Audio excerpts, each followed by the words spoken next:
چین نے کشمیر کو لے کر بھارت کے خلاف بڑا بیان دیا ہے۔ بھارت کو یہ لگتا ہے کہ چائنا کشمیر کے اندر پاکستان کی مدد کے لیے اپنی فوج داخل کروا سکتا ہے۔ ناظرین، اس کے علاوہ چائنا نے بھارت کو یہ کہا ہے کہ کشمیر چھوڑ دو ورنہ بھارت کے خلاف کشمیر کے اندر بھی بڑا پروپیگنڈا کیا جا سکتا ہے۔ چین نے پاکستانی آرمی کو مدد فراہم کی ہے۔ بڑی بڑی بیٹھکیں بھی جاری ہیں۔ LOC کے رجوری سیکٹر کے اوپر چائنا نے پاکستان کو خطرناک قسم کے سرویلانس سسٹم سے لیس بھی کر دیا ہے۔ اس کے علاوہ شاہ محمود قریشی نے سعودی عربیہ کو بڑی دھمکی دی ہے۔ دوستو، آج کی اس ویڈیو میں بہت ساری اہم خبریں آپ کے ساتھ شیئر کریں گے۔ چھوٹی سی گزارش ہے کہ بھارت کی بوکھلاہٹ دیکھنے سے پہلے ہمارے YouTube چینل اسرار ٹی وی کو سبسکرائب کیجئے، گھنٹی کے نشان کو دبائیے تاکہ لیٹسٹ نیوز آپ تک پر وقت پہنچتی رہے۔ ناظرین، 5 اگست کو بھارت نے کشمیر کا بہت بڑا نقصان کیا تھا۔ 1 سال مکمل ہو گیا، لیکن 1 سال کے بعد چائنا نے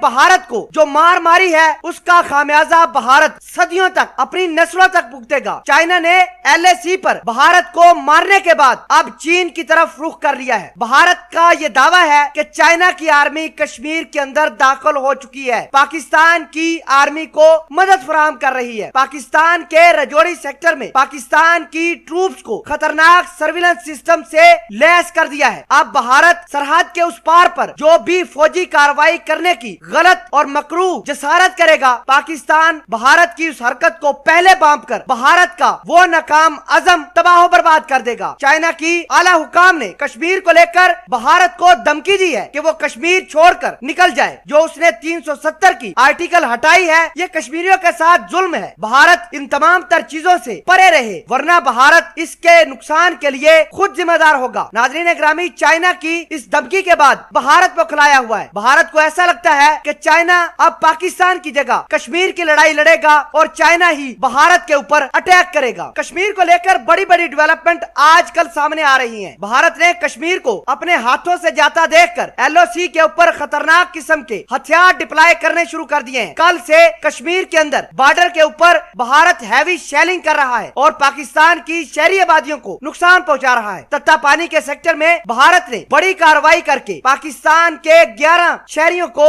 زخمی کر دیا ہے۔ بہرحال پاکستان نے بھاری توپ خانوں سے بھارت کے مورچوں کو نشانہ بنایا ہے اور اطلاعات یہ ہیں کہ بھارت کے مورچے کافی تباہ ہوئے ہیں اور بھارت کی آرمی کی کیجویلٹی بھی ہوئی ہے۔ اس کے علاوہ پاکستان سے بڑی خبر یہ ہے کہ شاہ محمود قریشی نے OIC کو للکار دیا ہے، سعودی عربیہ کو للکار دیا ہے۔ شاہ محمود قریشی کا کہنا ہے کہ اگر OIC نے کشمیر کو لے کر بیٹھک نہ بلائی تو میں خود بلاؤں گا، میں وزیر اعظم عمران خان سے بیٹھک بلانے کے لیے بات چیت کروں گا۔ سعودی عربیہ کو شاہ محمود قریشی نے آنکھیں دکھائی ہیں۔ شاہ محمود قریشی کا کہنا ہے کہ سعودی عربیہ اپنا حصہ OIC اور کشمیر کے اندر ڈال نہیں رہا، اب ایسا نہیں چلے گا۔ اگر سعودی عربیہ نے OIC کا صحیح استعمال کشمیر کے لیے نہیں کرے گا تو پاکستان OIC اور سعودی عربیہ دونوں کے خلاف جائے گا اور الٹرنیٹو لے کر آئے گا۔ مطلب یہ کہ پاکستان اب سعودی عربیہ کی بجائے کسی اور ملک کی سپورٹ حاصل کرے گا اور اس کے علاوہ OIC کو چھوڑ کر ایک نیا فورم بھی بنا سکتا ہے۔ ناظرین، یہ تمام تر خبریں کشمیر کے ریلیٹڈ جڑی ہوئی تھی جن کو دیکھ کر بھارت بوکھلاہٹ کا شکار ہے اور پورے ریجن میں ایک دفعہ تہلکہ مچ گیا ہے۔ آپ ان تمام تر ڈیولپمنٹس کو کس طرح دیکھتے ہیں؟ چائنا کی دھمکی کو کس طرح دیکھتے ہیں اور شاہ محمود قریشی کی دھمکی کو کس طرح دیکھتے ہیں؟ کمنٹ سیکشن میں اپنا اظہار خیال ضرور پوسٹ کرنا۔ جزاک اللہ۔